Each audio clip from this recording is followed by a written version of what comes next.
একজন ভালো স্বামীর মধ্যে 5টা চিহ্ন থাকে। আপনার স্বামীর মধ্যে যদি 5টা চিহ্ন থাকে তাহলে বুঝে নিয়েন সে নেককার, সে ইমানদার এবং সে আপনার জন্য যোগ্য একজন স্বামী। দেখেন তো আপনার স্বামীর মধ্যে কয়টা আছে? 5টার মধ্যে 2টা, 3টা, না একটা, না কয়টা, নাকি একটাও নাই?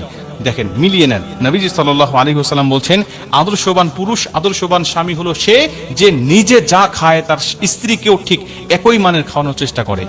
আপনি যা খাবেন, আপনি স্বামী হিসাবে যা খাবেন আপনার স্ত্রীকে সেই মানের খাওয়ানোর চেষ্টা করবেন। আপনি বাহিরে থাকেন, বাহিরে ভালো ভালো খান, কিন্তু ঘরে বাজার করে দেওয়ার মতো খোঁজ খবর আপনি রাখেন না। এরকম যদি হয় তাহলে আপনি আদর্শ স্বামীর কাতারে পড়েন না। আপনি স্ত্রীর কাছেও অযোগ্য স্বামী, আল্লাহর কাছেও আপনি অযোগ্য বান্দা। অতএব নিজে যা খাবেন সেই মানের খাওয়ানোর চেষ্টা করবেন। 2 নম্বরে, নিজে যে মানের পরবেন পোশাক, ওই মানের পোশাক আপনার স্ত্রীকে পরানোর চেষ্টা করবেন। অনেকে আছে মাসে মাসে শপিং করে, মাসে মাসে নিজের ড্রেসগুলো কেনে, কিন্তু স্ত্রীকে 2 ঈদে, বছরে 2 বারও দেওয়ার জন্য সে প্রস্তুত নয়, বলে বাবার বাড়ি থেকে নিয়ে আসো।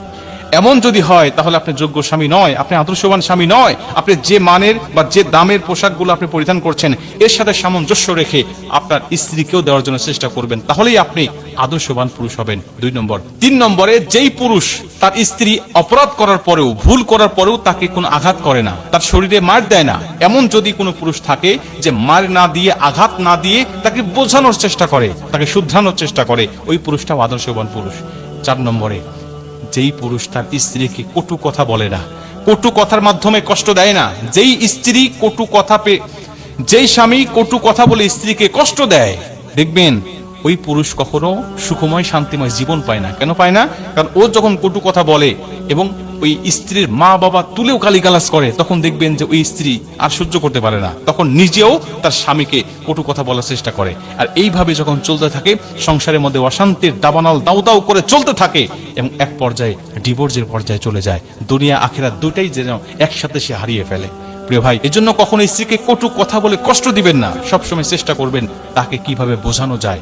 আপনি তাকে অপরাধ করেছে, তাকে বোঝান। নবীজি বলছেন তাকে ওয়াজ করো, তাকে বোঝানোর চেষ্টা করো। যদি তাও না বোঝে, প্রয়োজনে বিছানা আলাদা করে দাও। তাও যদি না বোঝে, তুমি পারিবারিক ভাবে বৈঠক করে তাকে শুধরানোর চেষ্টা করো। তারপরেও যদি না হয়, তুমি মারবে না, প্রয়োজনে তাকে তুমি তালাক দিয়ে দাও। এবং 5 নম্বরে, যেই পুরুষ তার স্ত্রীকে সফরের দূরত্বের বাহিরে একা একা বের হতে দেয় না, আপনি আপনার স্ত্রীকে কখনো বাহিরে একা যেতে দিবেন না। আপনি সব সময় চেষ্টা করবেন নিজে নিয়ে যাওয়ার জন্য। সে যদি বাবার বাড়িও যায়, বাবার বাড়ি থেকে কেউ যদি নিতে আসে, তার সাথে দিবেন। প্রয়োজনে আপনি রেখে আসবেন, তারপরেও একা একা কখনো স্ত্রীকে বাহিরে ছাড়বেন না। এটা আদর্শবান পুরুষের একটা লক্ষণ। কিন্তু আপনি যদি একা একা ছেড়ে দেন, যা একা একা বাবার বাড়ি চলে যা, একা একা আবার চলে আসবি, এটা আদর্শবান স্বামীর কাতারে পড়ে না।